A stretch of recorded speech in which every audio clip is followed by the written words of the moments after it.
Psych, Unit 3, Part 2.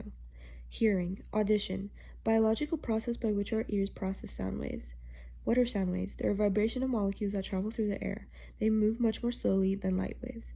Amplitude, it is the intensity or loudness of the sound, measured in decibels.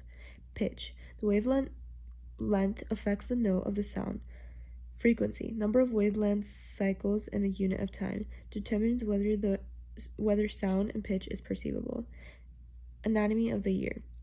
Just like vision, sound waves go through a series of steps before they become neural impulses.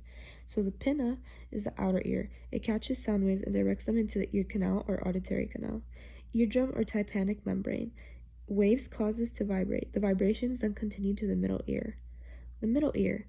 Vibrations from the eardrum vibrate the bones in the middle ear. The malleus, which is a hammer, incus, anvil, and stapes, stirrup.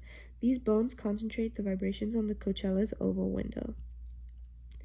The inner ear begins where the stapes meet the oval window of the cochella.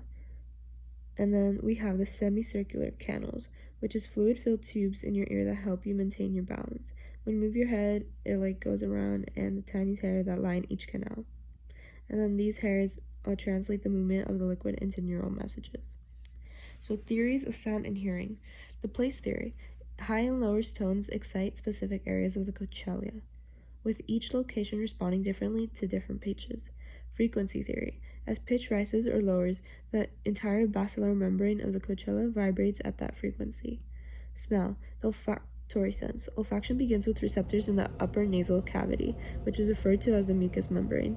The receptors then pass nerve signals to the olfactory bulb, where smell is mainly processed. The olfactory bulb has a direct connection to the hippocampus, which explains why memory and smell are closely linked. The only sense that does not pass through the thalamus is smell.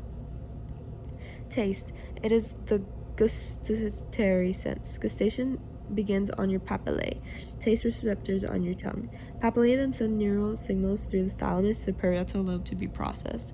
Our sense of taste has 5 unique sensations: sweet, salty, sour, bitter, and umami. These tastes have specific survival functions. Touch. It is the somesthetic senses of the skin that allow us to feel light touch, pressure, pain, cold, and warmth. Inside the layers of the skin are many types of cells and receptors that make up our somatic sense. These receptors transmit signals to the thalamus, then to the corresponding part of the somatosensory cortex in the parietal lobe for processing.